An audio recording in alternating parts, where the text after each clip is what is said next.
ያልተስማሙባቸው ሚስጥሮች 500 ሺህ ጦር ለቆ የወጣ ዳግም ጦርነት Had a number of substantive discussions with the Iranians. That's the good news. The bad news is that we have not reached an agreement, and I think that's bad news for Iran much more. በሌላ በኩል በየትኛው ሁኔታ አሜሪካ ማሸነፍ አይቀርም ያሉ ዶናልድ ትራምፕ ይዛቱም ወታደራዊ ዝግጅት ማድረጋቸውን ገልጸዋል። Look, regardless, we win. Regardless what happens, we win. We've totally defeated that country. ዓለም ትንፋሿን ውጣ ስትጠባበቅ የነበረ አሜሪካና ኢራን እስላም ድርድር ውጤት አልባ ሆኖ መጠናቀቁን ምክትል ፕሬዝዳንት ጄዲ ቫንስ አስታውቀዋል። ለ21 ሰዓታት በተከታታይ የተካሄደውና የፓኪስታን ባለስልጣናት ሲያደራድሩት የቆየው ንግግር ዋና ዋናዎቹ ጉዳዮች ላይ መስማማት ባለመቻላቸው ያለምንም ስምምነት ተጠናቋል። ሁለቱ ሀገራትም ሊስማሙባቸው ያልቻሉባቸው ዋና ዋና ነጥቦች ታውቀዋል። አሜሪካ በኢራን ዩራኒየም ማበልጸግና በሚሳኤል ክምችት ላይ የያዘችው ጠንካራ አቋም አልተቀየረም። የአሜሪካ የመከላከያ ሚኒስትር ዩራኒየሙን እኛ መውሰድ አለብን ማለታቸው ይታወሳል። ይህ የአሜሪካ አቋም አሁንም አልተቀየረም። ዩራኒየም ኢራን ሊኖራት አይገባም፣ የኒኩሌር ኃይል ሊኖራት አይገባም የሚል ነው። ኢራን በበኩሏ ሁሉም ማዕቀቦች በአስቸኳይ እንዲነሱላትና የአሜሪካ ጦር ቀጠናውን ለቆ እንዲወጣ ጥያቄ አቅርባለች።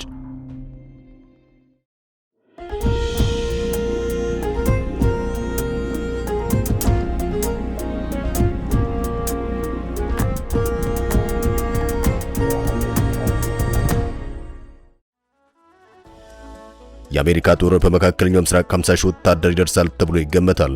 በኳታር ብቻ አሜሪካ ከ10 ሺህ በላይ ወታደሮች እንዳሏት ሲገለጽ በባህሬን ወደ 7 ሺህ የሚጠጉ ወታደሮች አሏት። በኩዌት ወደ 12 ሺህ ወታደር፣ በተባበሩት አረብ ኤሚሬትስ ወደ 4 ሺህ የሚጠጉ ወታደሮች እንዳሏት ይነገራል። ከዚህ በተጨማሪም በሳውዲ አረቢያ፣ በኢራቅና በጆርዳን ተመሳሳይ ወደ 3 ሺህ የሚጠጉ ወታደሮች አሜሪካ አላት። የሁሉ የአሜሪካ ወታደር ከዚህ ቀጠና እንዲወጣ ኢራን ትፈልጋለች። የአሜሪካ ጦር በመካከለኛው ምስራቅ ካለ ለኔ ታላቅ ስጋት ነው የሚል ጥያቄም ከወደ ኢራን በኩል ተሰምቷል። ዓለም በጉጉት የሚጠብቀው ድርድር ያለምንም ስምምነት ተቋጭቷል። የድርድሩ መፍረስ በቀጠና ያለውን ወታደራዊ ፍጥጫ ወደ ከፋ ደረጃ ሊያሸጋግረው እንደሚችል ስጋት ተፈጥሯል። የሰላሙ ተስፋም በድቅድቅ ጨለማ ተተክቷል። ዓለም እፎይታ አግኝታ ከጦርነት ትወጣለች ተብሎ ቢጠበቅም ስጋት የሚፈጥር ነገር ተሰምቷል።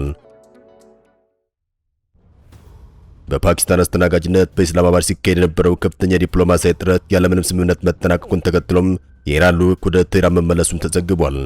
የአሜሪካ ልዑክም በተመሳሳይ ወደ ዋሽንግተን ተመልሷል። አሜሪካ በቴህራን ላይ የዛተች ነው፣ መጥፎ ዜና ለኢራን ነው እየተባለ ይገኛል። ኢራንን አይቀጡ ቅጣት እንቀጣታለን የነ ትራምፕ አቋም ነው። በኢራን ፓርላማ አፈ ጉባኤ መሐመድ ባጋር ጋሊባፍና በውጭ ጉዳይ ሚኒስትሩ አባስ አራግቺ የሚመራው የኢራን ልዑክ ከፍተኛ ውጥረት የታየበትን የኢስላማባድ ቆይታ አጠናቆ ወደ ሀገሩ ተመልሷል። በምክትል ፕሬዝዳንት ጄዲ ቫንስ የተመራውና እነ ያሬድ ኩሽነርን ያካተተ የአሜሪካ ልዑክም በተመሳሳይ ኢስላማባድ ለቆ ወጥቷል። የፓኪስታን የውጭ ጉዳይ ሚኒስትር ኢሻቅ ዳር ድርድሩ ያለምንም ስምምነት ቢጠናቀቅም ሁለቱ ወገኖች በሳምንቱ መጀመሪያ ላይ የተደረሰውን የ2 ሳምንት የተኩስ አቁም ስምምነት እንዲያከብሩ አጥብቀው አሳስበዋል። ይህ የኢስላማባድ ውይይት የተሰኘው መድረክ የተዘጋጀው የካቲት 28 የተጀመረውን ዩናይትድ ስቴትስና እስራኤል በኢራን ላይ የከፈቱትን ጦርነት በዘላቂነት ለማስቆም ነበር። የፓኪስታን ከፍተኛ ባለስልጣንና የጦር ኃይሎች ጠቅላይ አዛዥ አሲር ሙኒር በሁለቱ ወገኖች መካከል የቀጥታና ቀጥተኛ ያለው ንግግር እንዲካሄዱ ትልቅ ሚና ተጫውተዋል።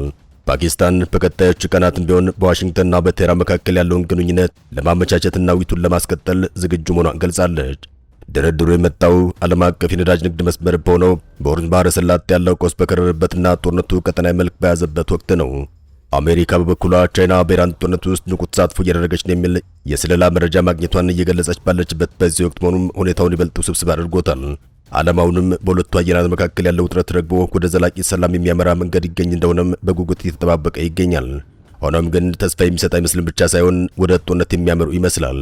ጦርነቱ ኢራንንም አሜሪካንም የጎዳ ሲሆን አሜሪካ በዚህ ጦርነት ላይ በአማካኝ ወደ $1 ቢሊዮን ታወጣለች ተብሎ ተገምቷል።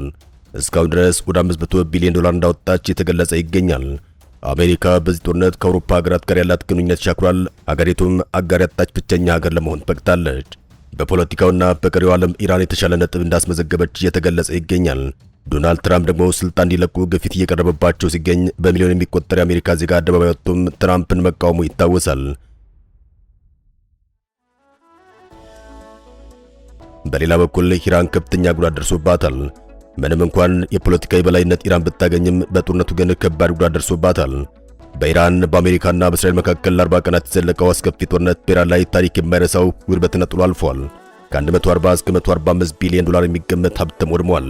ወደ 100,000 የሚጠጉ የመኖሪያ ቤቶች፣ 857 ትምህርት ቤቶችና ዩኒቨርሲቲዎች እንዲሁም 339 የሕክምና ተቋማት ከፍተኛ ጉዳት ደርሶባቸዋል። 23500 የንግድ ድርጅቶች በመውደማቸው ከፍተኛ የሥራ አጥነት ስጋት ተፈጥሯል የተባለው የአሜሪካ ማዕከላዊ ሴንትኮም እንደገለጸው የኢራን ሚሳኤል ማምረቻዎች፣ ወታደራዊ መሠረተ ልማቶች ሙሉ በሙሉ በሚባል ደረጃ ወድመዋል። በተለይም 4 ዋና ዋና የባሊስቲክ ሚሳኤል ማምረቻዎች በመውደማቸው ኢራን ያላትን የመከላከያ አቅም ለጊዜው አጥታለች ተብሎ ይነገራል። ከዚህ ግዙፍ ውድመት ለማገገም ኢራን ረጅም ዓመታት ይፈጅባታል እየተባለ ይገኛል። ኢራን ግን የተባለው ጉዳት አልደረሰብኝም፣ ቀጣይ ከአሜሪካ ጋር ካልተዋጋው እጄ ብርቱ ነው እያለች ይገኛል። እናም ሀገራቱ ከስምምነት ላይ መድረስ አልቻሉም። የአሜሪካው ምክትል ፕሬዝዳንት ኢራን አሁንም አቅም እንዳላት እያሳየች ነው ሲሉ ተደምጠዋል። የአሜሪካ ምክትል ፕሬዝዳንትና ተደራዳሪው ቫንስ የፓኪስታን ድርድር መልካምና መጥፎ ዜና ብለው ገልጸውታል። ከኢራን ጋር ተጨባጭ ውይይት ማድረግ መልካም ዜና ሲሆን ስምምነት ላይ ያለመድረሳቸው እንደ መጥፎ ዜና ተቆጥሯል። መጥፎ ዜናም ለኢራን መሆኑ ተነግሯል። ረዘም ላለ ጊዜ የተደረገው ድርድር እኩልና አስገራሚ ቢሆንም ስምምነት ላይ ያለመደረሱ ግን የሚያስደንቅ አይደለም። አሜሪካውያን ወደ ፓኪስታን ያቀኑት በዚህ ጦርነት ኢራን በጣም ክፉኛ ስለተጎዳች ፈጣን ስምምነት ማድረግ ትችላለች የሚል ነበር። ነገር ግን ሐሳባችንን ለመቀበል አልፈልጉም ሲሉ ቫንስ ተናግረዋል። ኢራን የራሷ አቅም መስመሮች ያሏት ሲሆን ጠንካራ እጅ እንዳላት በማመን ነው ወደ ድርድሩ የቀረበችው። በወታደራዊ አቅሟ ከፍተኛ ጉዳት ቢደርስባትም በጦርነቱ መቀጠል እንደምትችል ብቻ ሳይሆን ዝግጁ እንደሆነች ገልጻለች። አሁንም በሆርሙዝ ስትራቴጂካዊ የባህር ወሽመጥ ላይ ቁጥጥርና ጉልህ የሆነ ተጽዕኖ እንዳላት ይነገራል። ቴህራንና ዋሽንግተን ከ10 ዓመታት በፊት የኒውክሌር ስምምነት ላይ ለመጨረሻ ጊዜ የደረሱት 18 ወራት ከፈጀ ጉዞ በኋላ ነው። ትራምፕ አሁን ከባድ ምርጫ ከፊታቸው ተደቅኗል። ጥቃቱን አጠናክሮ መቀጠል ላይ መደራደር ሆኗል። የአሜሪካና ኢራን የሰላም ንግግር ያለምን ስምምነት መጠናቀቁን ተከትሎም የኢራን የውጭ ጉዳይ ሚኒስትር ቃል አቀባይ እስማኤል ባቃይ መግለጫ ሰጥተዋል። ቃል አቀባዩ እንደገለጹት ንግግሩ የተካሄደው ለ40 ቀናት ያክል በቆየውና ኢራን የተጫነብን ጦርነት ስትል በምትጠራው ግጭት ማግስት በመሆኑም ውይይቱ በጥርጣሬና ባለመተማመን መንፈስ የታጀበ ነበር። ከሁለቱ ሀገራት የቆየ ቅራኔ አንጻር በአንድ የውይይት መድረክ ብቻ የመጨረሻ ስምምነት ላይ ለመድረስ ከጅምሩም በአንድ ስብሰባ ብቻ ስምምነት ላይ እንደርሳለን ብለን አለመጠበቃችን ተፈጥሯዊ ነው ሲሉም አክለዋል። የቴህራንን የተደራዳሪ ልዑክ የመሩት የፓርላማው አፈ ጉባኤ መሐመድ ባጋር ጋሊባፍ አሁን ጊዜው አሜሪካ እምነታችንን ማግኘት ትችል እንደሆነ ወይንም እንዳልሆነ የምትወስንበት ጊዜ ነው ሲሉ ተናግረዋል። ጋሊባፍ በኤክስ ገጻቸው ላይ ከድርድሩ በፊት ኢራን ቀና ልቦናና ፍላጎት ነበራት ሲሉ ተደምጠዋል። ነገር ግን ከዚህ ቀደም ከተካሄዱ ሁለት ጦርነቶች ጋር በተያያዘም ባለ ልምድ የተነሳ በተቃራኒ ወገን ላይ እምነት የለንም ሲሉ ተደምጠዋል። የኢራን ልዑክ ቡድን የፊቱን የሚመለከት ጉዳዮች አንስቶ ነበር። ነገር ግን ተቃራኒ ወገን በዚህ ድርድር የኢራን ልዑክ እምነት ማግኘት ሳይችል ቀርቷል። በመቀጠል በ40 ቀናቱ የኢራን ብሔራዊ መከላከያ ሰራዊት የተገኘ ውጤት ለማጠናከር የሚደረገው ጥረት ለሀብታም ሸብረክ አይልም። ድርድሩ ውጥረት የተሞላበት እንደነበር ተናግረው ፓኪስታንን ድርድር ስላመቻቸች ምስጋናቸውን አቅርበዋል። ምንም እንኳን በዚህኛው ዙር ስምምነት ባይደረስም ቴህራን ከፓኪስታንና ከሌሎች ቀጠናዊ ወዳጆች ጋር የምታደርገው ምክክር እንደምትቀጥል አመላክታለች። መግለጫ የሚያሳየውም በዋሽንግተንና በቴህራን መካከል ያለው ልዩነት አሁንም ጥልቅ መሆኑን ነው።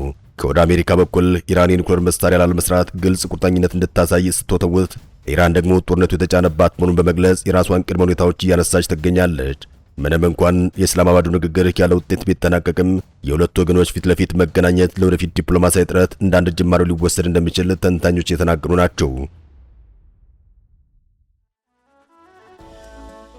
በአሜሪካና በኢራን መካከል በፓኪስታን የሚካሄደው ወሳኝ ሰላም ድርድር ውጤት ከማሰማት በፊት ፕሬዝዳንት ዶናልድ ትራምፕ ሀገራቸው ሌላ ዙር ጦርነት ሙሉ ዝግጅት እያደረገች መሆኑን በይፋ ማስታወቃቸው ይታወሳል። ፕሬዝዳንቱ ከኒውዮርክ ፖስት ጋር ባደረጉት የስልክ ቆይታቸው ላይ እንደገለጹት ድርድሩ ፍሬ የማያፈራ ከሆነ የአሜሪካ የጦር መርከቦች እጅግ ዘመናዊና አውዳሚ የጦር መሳሪያዎችን ታጥቀው በተጠንቀቅ ላይ እንደሚገኙ ገልጸዋል። አሁን የተዘጋጁ መሳሪያዎች ከዚህ ቀደም ጥቅም ላይ ከዋሉት በላቀ ሁኔታ ሙሉ በሙሉ ለመደምሰስ የሚያስችል አቅም እንዳላቸውም ትራምፕ ተናግረዋል። የሰላም ንግግሩ ውጤት በሚቀጥሉት 24 ሰዓታት ውስጥ እንደሚታወቅ የጠቆሙት ፕሬዝዳንቱም ስምምነት ላይ ካልተደረሰ ግን ወታደራዊ እርምጃ እንደሚወስዱ አስጠንቅቀዋል። ይህ ማስጠንቀቂያ የተሰማው በሁለቱ ሀገራት መካከል ያለው ውጥረት አይሎም ዓለም አቀፉ ማህበረሰብ በፓኪስታን የሚካሄደውን ድርድር በጉጉት እየተከታተለ ባለበት ወቅት ነው። ሆኖም ግን ሳይስማሙ ቀርተዋል። የዩናይትድ ኪንግደም ጠቅላይ ሚኒስትር ኬር ስታርመር በፓኪስታን ተካሂዶ ያልተሳካኑ እየተከተሉም ኢራንም ሆነች አሜሪካ አማራጭ መንገዶች እንዲፈልጉም ጥሪያቸውን አቅርበዋል። ስታርመር ከኦማን ሱልጣን ጋር ባደረጉት ውይይት የተኩስ አቁም ስምምነቱ መቀጠሉ አስፈላጊ እንደሆነና ሁለቱም ወገኖች ተጨማሪ ግጭቶች እንዲያስወግዱ ጠይቀዋል። ዩናይትድ ኪንግደም በግጭቱ ላይ ላለመሳተፍ የወሰደችውን አቋም በስትራቴጂክ አይነት ተመልክተውታል። አበቃን። ሰናይ ጊዜን ተመኘን።